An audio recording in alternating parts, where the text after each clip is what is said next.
बंगला number 15। ये कहानी है 3 दोस्तों की जिनका नाम राज, दक्ष और निहाल होता है, जो बम्बई शहर में नौकरी करने के लिए आते हैं। तीनों बचपन के दोस्त कुछ कर दिखाने का सपना लिए इस भीड़ भाड़ वाली जगह में अपना मुकाम पाने के लिए दर दर भटकते हैं। उन्हें कोई भी रास्ता नजर नहीं आता। अपने छोटे से गांव में रहकर कॉलेज की पढ़ाई करने वाले दक्ष और राज ने कभी सोचा भी नहीं था कि सफलता पाने के लिए इतना दर्द झेलना पड़ता है। वहीं निहाल अपने पापा के बिजनेस में पहले से ही संघर्ष कर चुका था, जिस वजह से उसे इन सब चीजों की आदत सी हो गई थी। निहाल अच्छे से जानता था कि सफलता इतनी आसानी से नहीं मिलेगी, क्योंकि उसने अपने पापा को दिन रात मेहनत करते हुए देखा था। तभी तीनों को सुबह से भटकते भटकते शाम हो जाती है, लेकिन ना कोई नौकरी और ना ही कोई रहने का ठिकाना उनके हाथ लगता है। तीनों मायूस होकर एक छोटे से होटल में खाना खाते हैं। दरअसल उनके पास कोई खास पैसे भी नहीं होते। वह तो सिर्फ अपनी 1-2 दिन की व्यवस्था बनाकर ही निकले थे। उन्हें लगा था कि आते ही उनके साथ कोई चमत्कार होगा और उनको नौकरी मिल जाएगी। तीनों एक ही बिल्डिंग के पास पहुंच जाते हैं। कुछ देर बाद सभी बिल्डिंग के गेट के आसपास बैठ जाते हैं। 1-2 घंटे बैठे हुए गुजर जाते हैं। तभी बिल्डिंग के चौकीदार की नजर उन पर पड़ती है और वो जोर की आवाज में उन्हें डांटता है। कहता है कि कौन हो तुम लोग, यहाँ क्यों बैठे हो? तीनों को अजनबी शहर में किसी को पहचानते नहीं और ना ही उनका कोई ठिकाना है। तीनों अपनी जगह पर जल्दी खड़े हो जाते हैं और अपनी बात चौकीदार को बताते हैं। चौकीदार को तीनों की हालत देखकर उन पर तरस आता है। उसे एहसास होता है कि कुछ साल पहले ऐसे ही वो काम मांगने आया था। तब किसी ने उसे सहारा दिया था और आज कम से कम वह इतने बड़े शहर में छोटे से काम के साथ अपना जीवन यापन कर पा रहा है। निहाल उन तीनों के को थोड़ा समझदार होता है। वह चौकीदार से कहीं रहने के लिए जुगाड़ की बात कहता है, क्योंकि उसे पता है कि अभी उनकी हालत किराया देने की नहीं है, तो उन्हें कोई किराए से कमरा क्यों देगा। तभी चौकीदार अपने एक दोस्त से फोन पर बात करता है, जो वहीं से कुछ दूर बंगला नंबर 15 में साफ सफाई का काम करता है। चौकीदार अपने दोस्त को सारी बात बताता है। तभी उसका दोस्त कहता है कि मेरे साहब तो अपने परिवार के साथ 2 महीने के लिए बाहर गए हैं, तब तक मैं रहने का इंतजाम कर सकता हूँ। ये बात सुनकर तीनों दोस्त बहुत खुश हो जाते हैं और वो जल्दी से चौकीदार से कहते हैं कि आप हमें बता दीजिए हम उनके पास कैसे पहुँच सकते हैं। चौकीदार कहता है कि ये बंगला थोड़ा दूर है, रात को वहाँ कोई टैक्सी ऑटो भी नहीं मिलेगा। आज तुम लोग यहीं सो जाओ, कल सुबह हम साथ चलेंगे। तीनों उसकी बात मान जाते हैं। सुबह उठते ही तीनों चौकीदार के साथ बंगले में पहुँच जाते हैं। बंगले की खूबसूरती देखकर तीनों दोस्त हक्का बक्का रह जाते हैं। उन्हें यकीन ही नहीं होता है कि उन्हें इतने अच्छे बंगले में रहने का मौका मिलेगा। बंगले का नौकर तीनों दोस्तों को गेस्ट रूम में ले जाता है। तीनों दोस्त रूम में पहुंचकर राहत की सांस लेते हैं। जल्दी से तीनों नहाकर तैयार हो जाते हैं और काम की तलाश में निकल जाते हैं। अब रहने का ठिकाना लग चुका था। तलाश थी केवल अच्छे काम की, जिससे उनका गुजारा चल सके।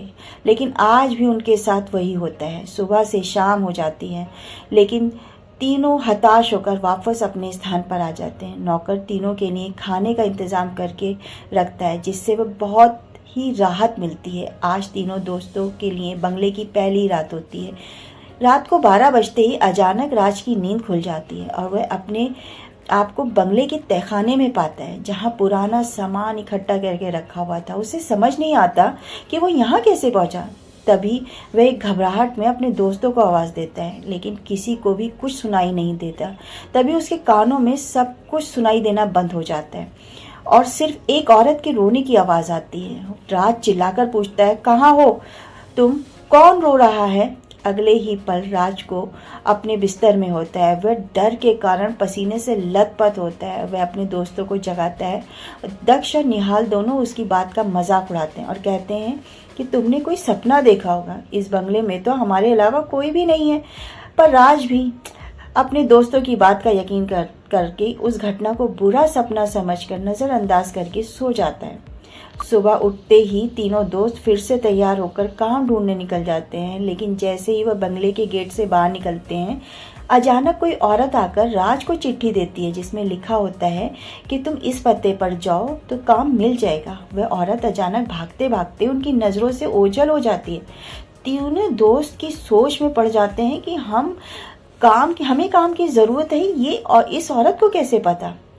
लेकिन तीनों को काम की बहुत ज़रूरत थी। उन्हें लगा कि भगवान ने उनकी मदद करने के लिए किसी को भेजा होगा और तीनों उसी दिशा में आगे निकल जाते हैं जहाँ का पता उस कागज़ में लिखा होता है।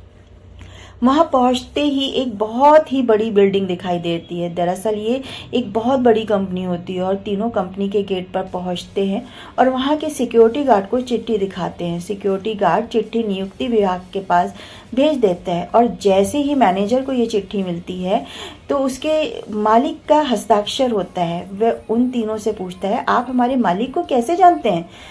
तभी राज का जवाब देते हुए कहता है, मैं तुम्हारे बॉस का दोस्त हूँ। अब मैनेजर के पास उनको काम न देने के अलावा कोई विकल्प नहीं होता है। इस कंपनी के मालिक का हस्ताक्षर जो इस चिट्ठी पर मौजूद था, कंपनी के मालिक के 7 दिनों के ट्रिप पर विदेश कंपनी के दौरे में थे और उस बीच उनसे कोई संपर्क नहीं था। इसलिए मैनेजर ने इन तीनों को काम पर रख लिया और अपने साथ उन्हें काम की जगह दिखाने के लिए ले गया। लेकिन राज अचानक ही दूसरे रास्ते की तरफ मुड़ जाता है और वह सीधे बॉस के चैम्बर के सामने पहुंचता है और दरवाजे के ताले को पासवर्ड से खोल देता है। कंपनी का मैनेजर ये देख के आश्चर्यचकित रह जाता है। उसे यकीन ही नहीं होता कि जो पासवर्ड केवल कंपनी के मालिक को पता है वह इसे कैसे पता चला। अब मैनेजर उसे कोई ख़ास आदमी समझने लगता है। उसे पूरा यकीन हो जाता है कि हो ना हो ये व्यक्ति बॉस ने ही भेजा है और उसने उसे बिना रुके उन्हें अंदर जाने की इजाज़त दे देता है। निहाल और दक्ष ये सब देखकर समझ नहीं पाते कि राज को ये सब कैसे पता।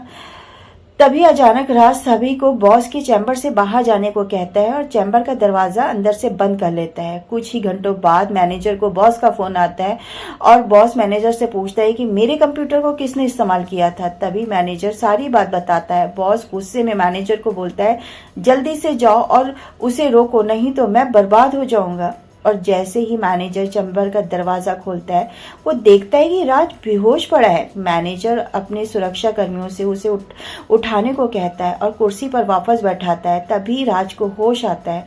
मैनेजर गुस्से में राज को बोलता है, तुमने क्या किया, मेरे बॉस बहुत नाराज़ हैं। लेकिन राज को कुछ याद ही नहीं है कि वह अपने बंगले के गेट से यहाँ तक कैसे आया। दरअसल वह बंगला पहले उसी बॉस का होता है और बॉस ने बंगले को अपने ऑफिस की एक लड़की के लिए खरीदा था और कभी कभी उस साथ रहता था जो कि उसे कंपनी में काम करती थी। बॉस पहले से ही शादीशुदा था और ये बात अच्छे से जानता था कि एक ना एक दिन ये लड़की उसके लिए खतरा बन सकती है। इसीलिए वह उसकी निजी अश्लील वीडियो रिकॉर्ड कर लेता है और जब एक दिन लड़की को ये बात पता चलती है तो दोनों में खींचातानी करते हुए लड़की के सर में चोट लग जाती है और वो दम तोड़ देती है।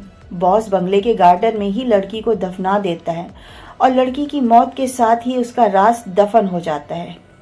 लेकिन जब उस बंगले में तीनों दोस्त आते हैं तो राज गार्डन में घूमते घूमते उस जगह पर अपना पैर रख देता है जहां उस लड़की को दफनाया गया था, जिस वजह से उस लड़की का सीधा संपर्क राज से बन जाता है और राज के अंदर प्रवेश कर जाती है और उसे काबू में कर अपना बदला लेने के लिए ऑफिस में प्रवेश करती है और बॉस की काली करतूतों को इंटरनेट पे वायरल कर देती है। बॉस का विदेश में ही गिरफ्तार कर लिया जाता है। उसका काला चिट्ठा सबके सामने खुल जाता है और वह बेनकाब हो जाता है। उस लड़की ने मरने के बाद भी अपना बदला ले लिया। अब शायद उसकी आत्मा को शांति मिल जाएगी। तीनों दोस्त उस बंगले को बुरा सपना समझकर भूल जाते हैं और इस दर्दनाक भूतिया कहानी का अंत हो जाता है।